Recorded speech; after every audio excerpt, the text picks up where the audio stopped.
The Vikings for sleep, a calm history story. Close your eyes, take a slow, deep breath. Let the world around you grow quiet. Feel the day slipping away. Feel your body becoming heavy and warm. Tonight, we travel back in time, more than 1,000 years into the past, to a cold land of fjords and mountains, a land of dark pine forests and deep blue water, a land where the summer days are long and bright, and the winter nights stretch on forever under a sky full of stars. This is the homeland of the Vikings. Norway, Sweden, Denmark, Iceland, the lands of the far north, where the sea meets the mountains, where waterfalls fall in white ribbons down sheer cliffs into deep, narrow inlets. For 300 years, the Vikings would burst out of these northern lands and reshape the world.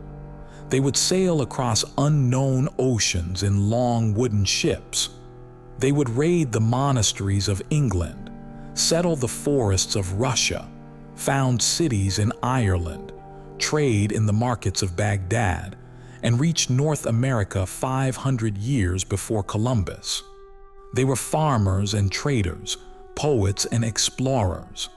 They were also fierce warriors who terrified the kings and bishops of Europe. This is their story. Let yourself drift slowly into that world now. Let the modern world fade. Let the noise of the day grow distant. Imagine the cold, salt smell of a northern sea, the crackle of a fire in a long wooden hall, the slow creak of a wooden ship rolling on dark waves under a moonlit sky. We are going to walk through the long age of the Vikings together, through their homeland and their gods, their ships and their raids, their settlements and their legacy. But there is no hurry. We have all night. Part 1. The Land of the North. The Viking homeland is shaped by ice and stone. Long ago, vast glaciers carved out the deep valleys of Norway, scraping down through solid rock until the sea rushed in to fill them. These narrow inlets are called fjords. Some of them are more than 100 kilometers long. The cliffs that rise from their dark waters can be more than 1,000 meters tall. Waterfalls tumble from impossible heights. Eagles circle in the cold air above. The land is hard. The soil is thin. Only a small portion of Norway can be farmed. Most of the country is mountains and forest and stone. But the sea is everywhere. No Norwegian village is more than a few hours' walk from the coast. The sea is the road, the larder, the highway to the rest of the world. From a young age, every Viking child learned to sail. They learned to read the wind and the tides. They learned to navigate by the stars and the sun and the patterns of seabirds. They learned that the sea could feed you with fish or kill you in a storm, and that you had to respect it. The summers in the far north are short but glorious. The sun barely sets. The grass grows lush and green. Cattle graze in mountain pastures. Children swim in the cold, clean rivers. Families gather wood for the long winter ahead. The winters are dark and long. The sun barely rises. Snow covers everything. The fjords freeze along their edges. Wolves howl in the forests. Inside their long wooden halls, the Vikings gathered around the central fire. They drank ale and mead. They told stories. They sang. They waited for spring. In each settlement, there was a chief called a jarl. Beneath him were the free farmers called carls. Beneath them were the thralls' slaves, often captured in raids or born into bondage. The society was hierarchical but also surprisingly open. A poor farmer could become rich through a successful raid or a clever trade voyage. A skilled warrior could rise to become a jarl in his own right. Above all the chiefs and kings stood the gods. Part 2. The Old Gods. The Vikings worshipped many gods. At the head of them all stood Odin, the wisest and strangest of the gods. Odin had only one eye. He had given the other to the well of wisdom in exchange for knowledge. He wore a wide-brimmed hat and a long blue cloak. 2 ravens flew across the world each day and returned each night to whisper in his ears all that they had seen. Their names were Hugin and Munin, thought and memory. Odin was the god of wisdom, of poetry, of magic, and of war. But he was also a wanderer. He walked among mortals in disguise, testing them, learning from them. He hung himself for 9 days and nights from the great tree Yggdrasil to learn the secrets of the runes, the magical Norse writing system. Then there was Thor. Thor was the most beloved of the gods among ordinary Vikings. He was huge and red-bearded and immensely strong. He carried a magic hammer called Mjolnir, which always returned to his hand when he threw it. When Thor drove his chariot across the sky, pulled by 2 great goats, the wheels made the sound of thunder. When he threw his hammer, lightning flashed. Thor was the protector of humanity. He was the enemy of giants and trolls and all the dark things that lurked at the edges of the human world. Farmers prayed to Thor to bless their fields. Sailors prayed to Thor before crossing the open sea. Warriors prayed to Thor before going into battle. Many Vikings wore small hammer pendants around their necks, a sign of devotion to Thor. Some of these have been found by archaeologists, made of silver or iron, still bright after 1,000 years in the ground. There was Freyr, the god of fertility and good harvests, who rode a great golden boar. There was Freya, the goddess of love and beauty, who drove a chariot pulled by cats and whose tears, when she wept, turned to gold. There was Loki, the trickster, clever, dangerous, neither fully god nor fully giant. Loki helped the gods many times. He also betrayed them many times. His children would one day bring about the end of the world. And at the end of the world stood Ragnarok. The Vikings believed that one day the gods themselves would die. The wolf Fenrir, child of Loki, would break his chains and devour the sun. The great serpent Jormungandr, who circled the world beneath the sea, would rise from the deep. The dead would march out of hell, the underworld, in a ship made from the fingernails of corpses. Odin would fight Fenrir and be eaten. Thor would fight Jormungandr and kill it but die from its venom. The world would burn, the seas would rise, the stars would fall from the sky. But after the destruction, the Vikings believed a new world would rise, green and beautiful. Some of the gods would survive. Some humans would survive, hidden in the world tree, and the cycle would begin again. This was the Viking view of the world: brave, tragic, honest. They believed even the gods would die. So a Viking should live well, fight bravely, die laughing if possible, and trust that whatever came after, it would be part of the great unfolding of fate. Warriors who died with weapons in their hands were carried by the Valkyries, beautiful armored spirit women, to Valhalla. There, in the great hall of Odin, they would feast every night and fight every day, training for the final battle of Ragnarok. This is what gave the Vikings their courage. Death in battle was not feared. It was the highest honor. Part 3: The Longship. To understand the Vikings, you must understand the ship. The Viking longship was perhaps the finest sailing vessel of its age. It was a miracle of engineering and craftsmanship, built by men who had grown up with wood and water and knew them intimately. A longship was made of overlapping oak planks, fastened together with iron rivets. The hull was long and narrow, with a shallow draft. The bow and stern curved up gracefully, often carved into the shape of a dragon's head, to frighten enemies and to please the spirits of the sea. The ship was driven both by oars and by a single large square sail. When the wind was favorable, the sail carried it across open ocean. When the wind died, or when they needed to fight, the warriors took their places at the oars. The genius of the longship was its flexibility. It was built to flex and bend with the waves, not to fight against them. It could ride out terrible storms in the open Atlantic, and yet its shallow draft meant it could sail up rivers and beach directly on a sandy shore.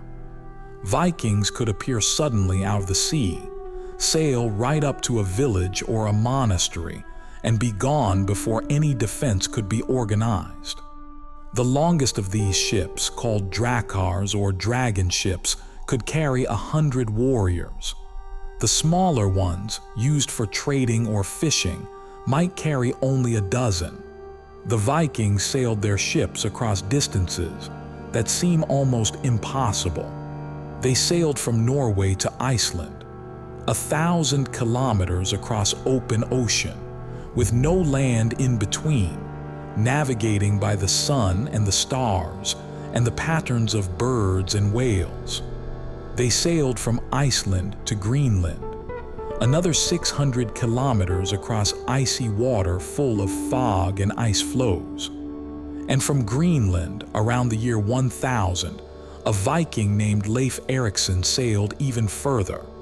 He landed on a coast of forests and wild grapes and rivers full of salmon. They called it Vinland. It was North America. The Vikings reached the New World 500 years before Columbus.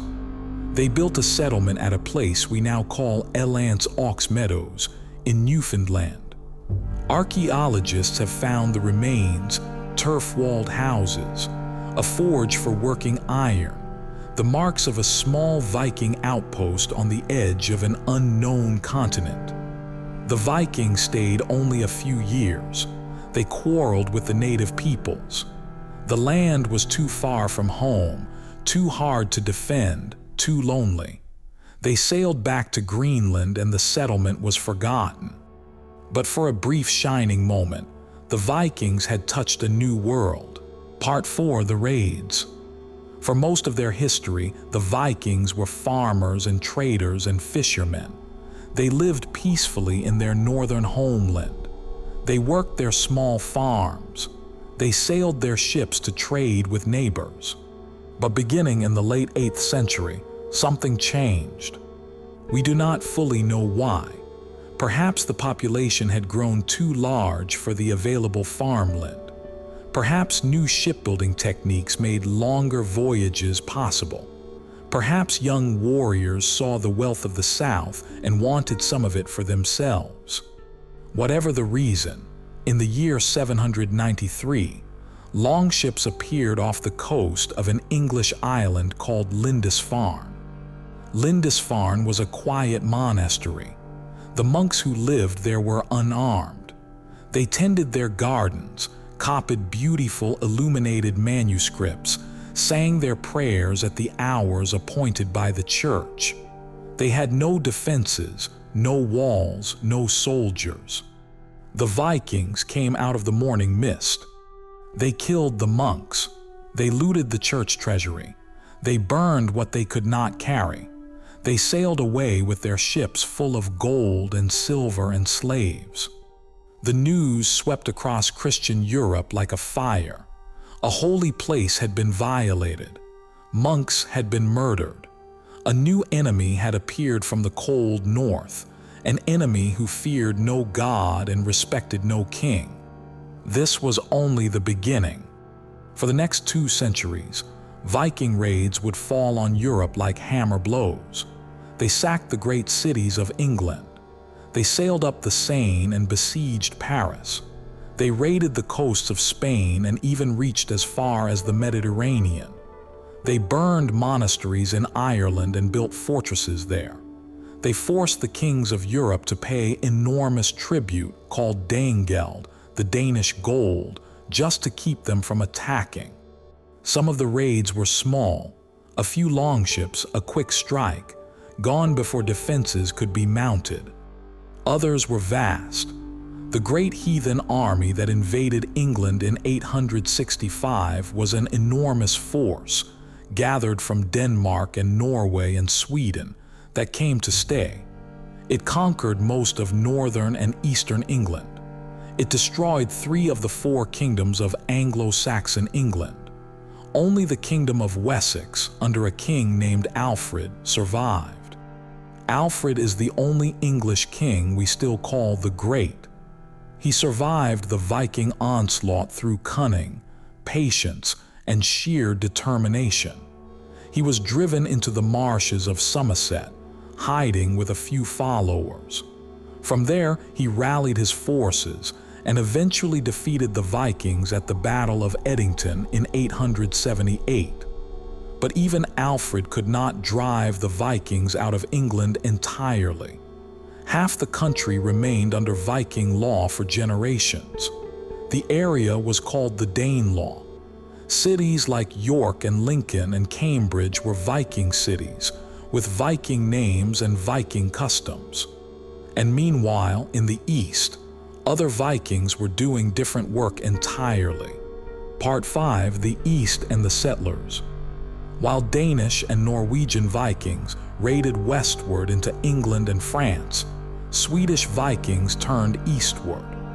They followed the great rivers of Eastern Europe, the Volga and the Dnieper, down through the endless forests of what is now Russia and Ukraine. They traded furs and amber and slaves. They founded trading posts at places like Novgorod and Kiev. The Slavic peoples of the region called them the Rus, and from that name comes the name of Russia itself. These Swedish Vikings traveled further still. They reached the Black Sea. They sailed in their longships across to Constantinople, the great Christian capital of the Byzantine Empire. The Byzantines were astonished to see these tall, pale, axe-wielding northerners arriving in their city. They hired some of them as elite bodyguards, the famous Varangian Guard, who served the emperors of Byzantium for centuries. Other Vikings reached even further. They sailed down to the Caspian Sea. They traded with Arab merchants. They reached the markets of Baghdad, at that time the largest and richest city in the world. Arab travelers wrote detailed accounts of these strange northern visitors, describing their appearance, their tattoos, their customs, their ships. There is a remarkable document written by an Arab diplomat named Ibn Fadlan, who met a group of Vikings on the Volga River in the year 922. He described their funeral ceremonies, their hygiene habits, their religious practices, with the careful eye of an outsider observing a foreign culture. His account is one of our most vivid windows into the Viking world. But the Vikings were not only warriors and traders, they were also settlers. Iceland was uninhabited when the Vikings arrived in the late 9th century. A wild island of volcanoes and glaciers and waterfalls and grasslands. The Vikings settled it. They built farms in the green valleys. They herded sheep. They founded one of the oldest parliaments in the world, the Althing, which met outdoors at a place called Thingvellir each summer. The Althing has met in one form or another for more than 1,000 years. Greenland too was settled. The great Viking explorer Eric the Red led settlers there in the year 985, after he had been exiled from Iceland for killing a man in a quarrel. He named it Greenland, a piece of clever marketing perhaps, to make it sound more inviting than it really was. The Viking settlements in Greenland survived for nearly 500 years before the climate cooled and the colonies died out.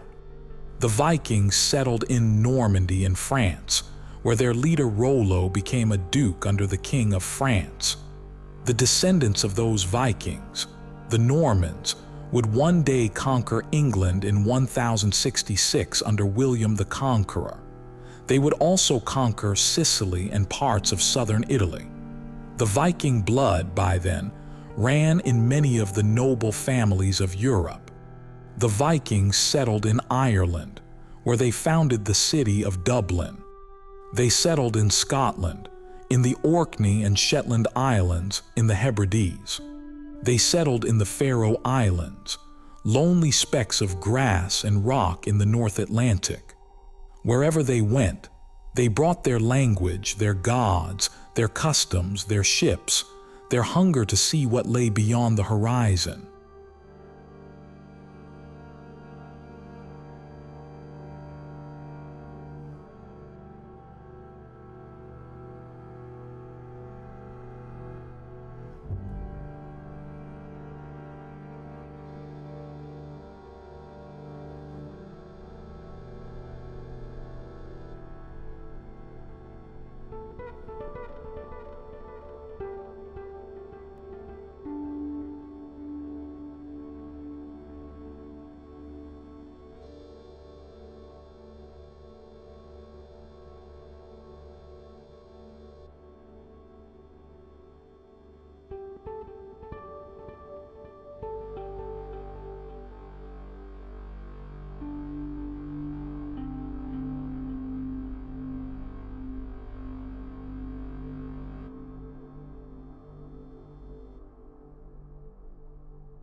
Part 6. The End of the Viking Age.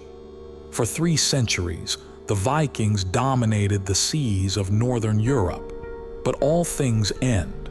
Several things gradually brought the Viking Age to a close. The first was Christianity. Slowly, over generations, the kings of Scandinavia converted to the Christian faith. Some converted out of genuine belief. Others converted for political reasons. Christianity offered alliances with the powerful kingdoms of Europe and a different model of kingship in which a king ruled by divine right rather than by the strength of his sword arm. As the kings converted, they pressured their subjects to convert too. Old shrines were torn down.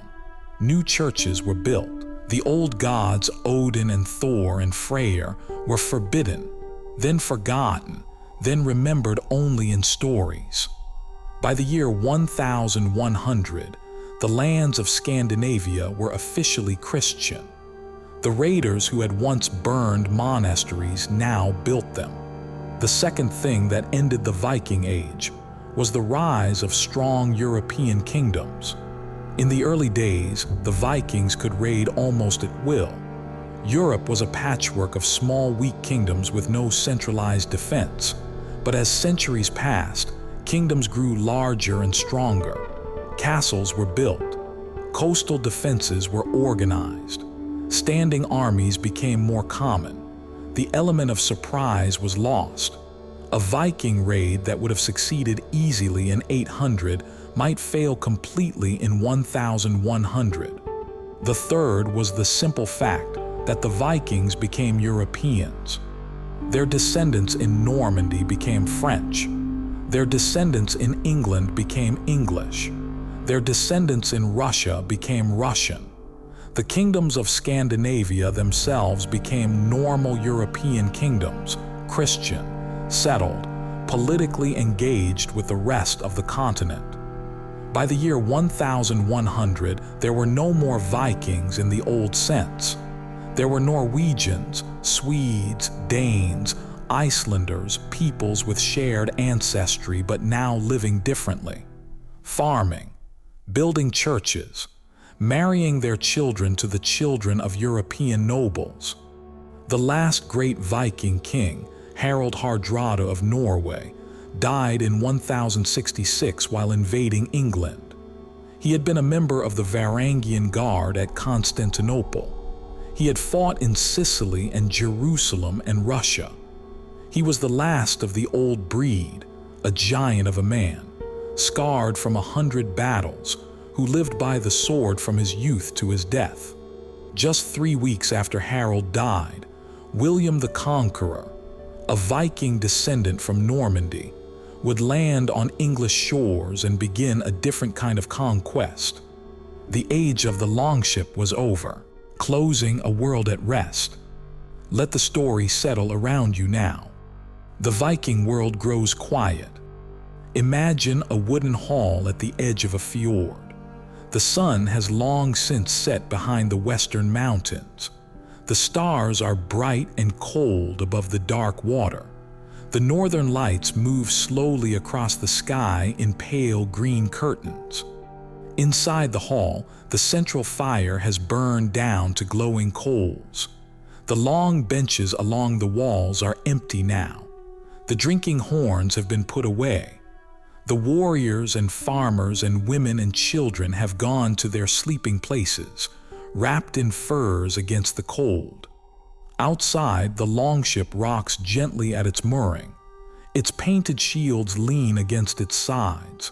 Its mast and sail are stowed.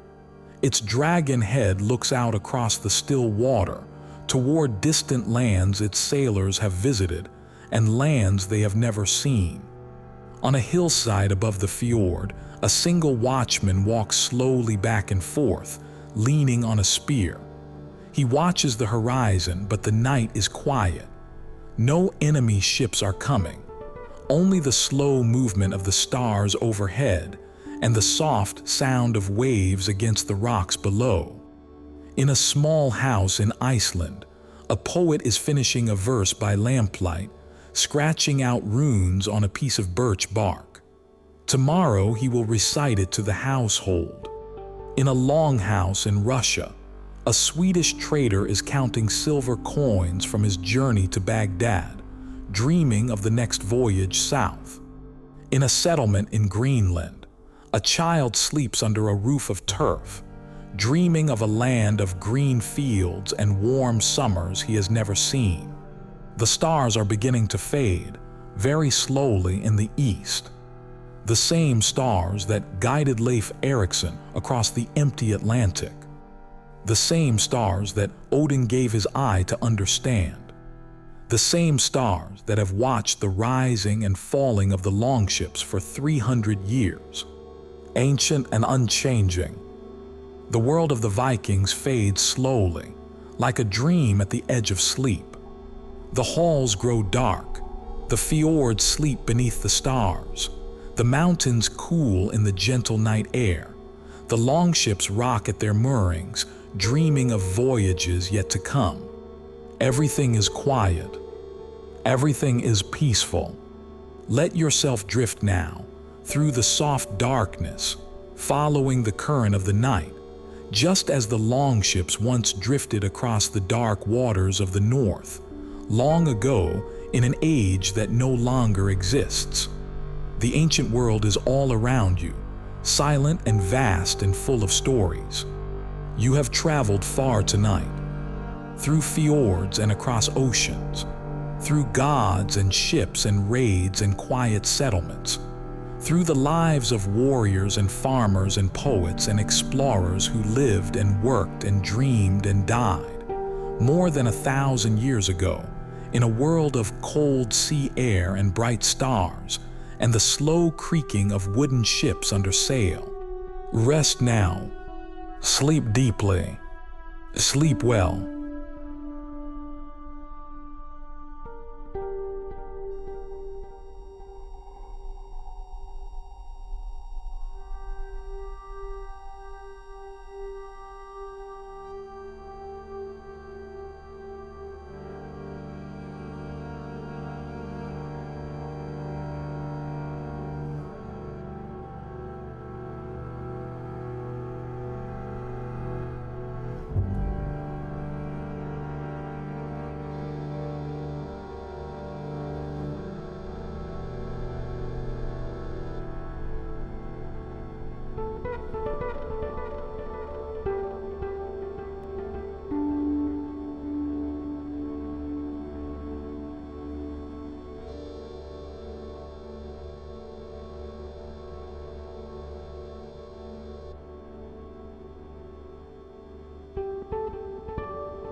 Bonus daily life.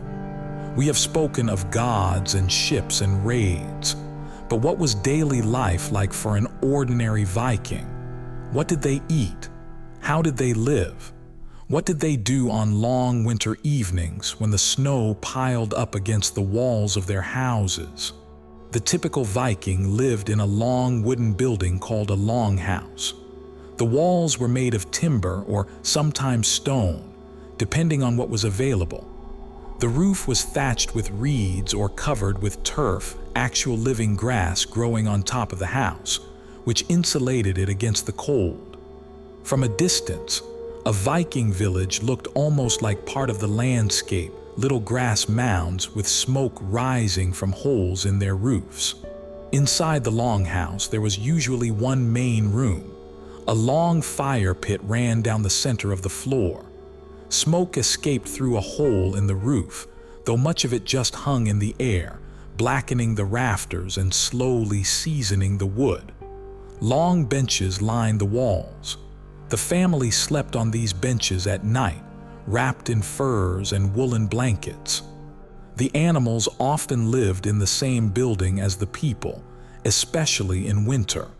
A partition wall separated the cattle and goats and pigs from the human living area. The body heat of the animals helped warm the house. Their smell was simply a part of daily life. The food of the Vikings was hearty and simple.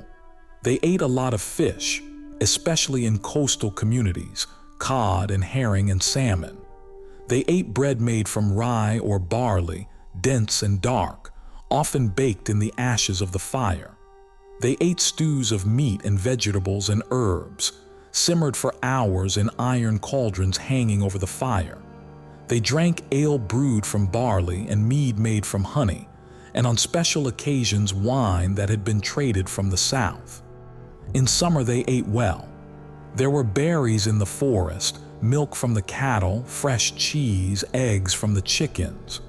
In winter they ate what they had preserved: dried fish, salted meat, pickled vegetables, hard cheeses that could last for months. The long winters were a time for indoor work. Women spun wool and wove cloth on upright looms. The cloth they made was famous across Europe. Viking wool was prized for its quality and warmth. Men carved wooden objects, repaired tools, sharpened weapons. Children learned the work of their parents. And in the evenings, there was storytelling. The Vikings loved stories.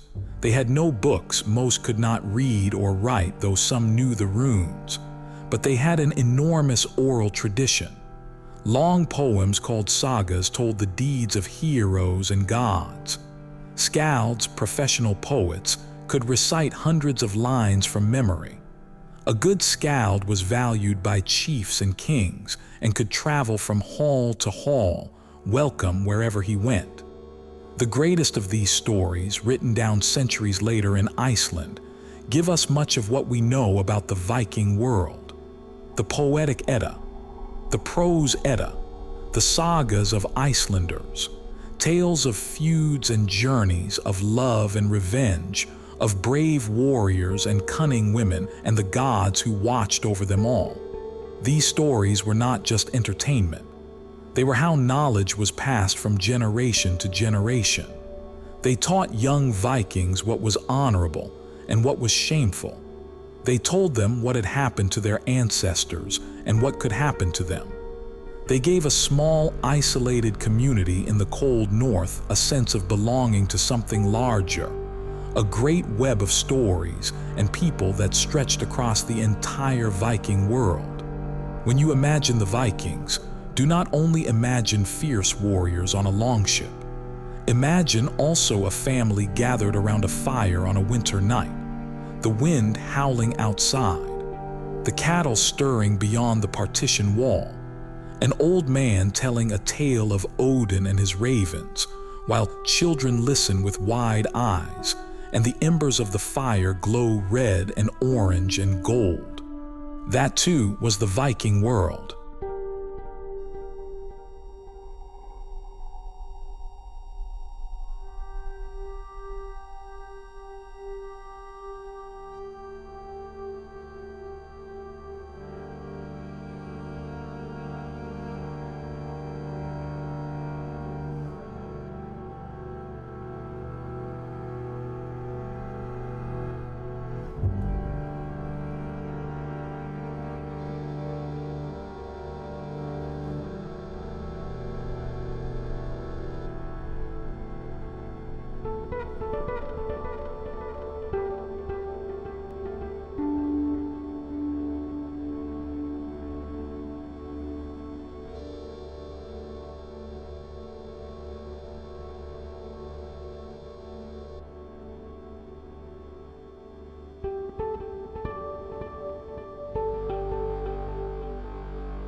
Bonus 2. Famous warriors and kings. We have spoken of the Viking world in general, but the Vikings were not faceless. They were individuals. Some of them have come down to us through the sagas and the chronicles, their names still remembered 1,000 years later. There was Ragnar Lothbrok. Ragnar may have been a real person, or he may have been a legendary figure who combined the deeds of several real Viking chieftains. Either way, the stories told about him are extraordinary. According to the sagas, he sailed up the Seine and sacked Paris. He raided the coasts of England and Scotland. He was eventually captured by King Aelle of Northumbria and thrown into a pit of vipers, where he died singing a death song about all his exploits. His sons, Ivar the Boneless, Bjorn Ironside, Halfdan, and Sigurd Snake in the Eye, would later invade England to avenge him. There was Ivar the Boneless. Despite his strange name, possibly a reference to some physical disability, he was one of the most feared Viking commanders. He led the great heathen army that invaded England in 865. He captured York. He killed 2 Anglo-Saxon kings. He was known as much for his cunning as for his cruelty. There was Eric the Red, a fierce, red-bearded Norwegian who had a temper that got him into constant trouble. He was exiled from Norway for killings. He went to Iceland and was exiled from there too for more killings. With nowhere else to go, he sailed west into the unknown and discovered Greenland. He led the first Norse colonization there. His son, Leif Erikson, would discover North America. There was Harald Bluetooth, king of Denmark, who converted his entire kingdom to Christianity. He left a great rune stone at Jelling in Denmark, proclaiming his conversion. It still stands today. Almost 1,000 years later, the wireless technology Bluetooth was named after him. Its logo combines the Scandinavian runes for his initials. There was Harald Hardrada, Harald the Hard Ruler, perhaps the greatest warrior of the entire Viking Age. He fought in Russia. He served as captain of the Varangian Guard in Constantinople, where he became fabulously rich. He fought in Sicily and the Holy Land. He returned home to become king of Norway. And in 1066, at the age of 51, he invaded England to claim its throne. He was killed at the Battle of Stamford Bridge by King Harold of England, 3 weeks before William of Normandy landed and killed Harold in turn. There was Sinuth the Great, King of Denmark, who in the early 1000s conquered England and ruled an enormous North Sea empire that included Denmark, Norway, and parts of Sweden. Unlike many earlier Viking conquerors, Sinuth ruled wisely and peacefully. England under Sinuth was stable and prosperous. He is one of the few foreign kings ever to be remembered fondly by the English. And there were women too, though they appear less often in the chronicles. There was Aud the Deep-Minded, a formidable woman who led her own ship and her own followers from the Scottish Islands to Iceland after the death of her husband and son. She established her own settlement, ruled it as a chief in her own right, and is remembered as one of the founding mothers of Iceland. There was Sigrid the Haughty, a Swedish queen who, according to legend, set fire to a hall full of suitors who annoyed her, killing them all. There were the famous Viking shield maidens, women who fought alongside the men. For a long time, historians dismissed these stories as legends. But in recent years, archaeologists have found Viking graves that contain women buried with full warrior equipment, swords, axes, shields, horses. Some of these women clearly were warriors. The image of the Viking shield maiden is not entirely a fantasy. Behind every famous name, there were thousands of unknown Vikings, ordinary people whose lives are lost to history. The farmer who lived and died in his little valley in Norway, the slave girl captured in Ireland and carried to Iceland, the trader who made one voyage too many and was lost at sea, the skald who composed brilliant poems that no one wrote down, the child who watched the longships sail away in spring and waited all summer for them to return. These are the people whose stories we will never know. But they too were Vikings.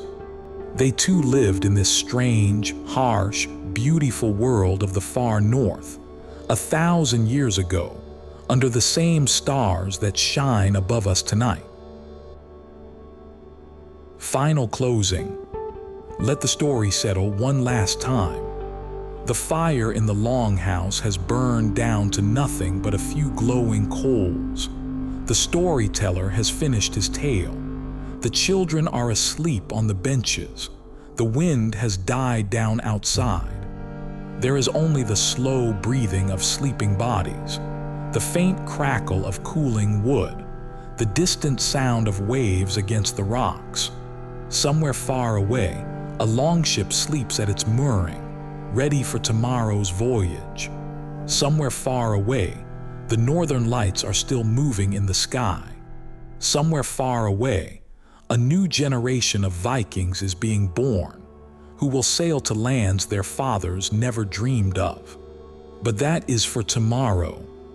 Tonight all is quiet. All is peaceful. Let yourself drift fully now into the deep waters of sleep. Good night.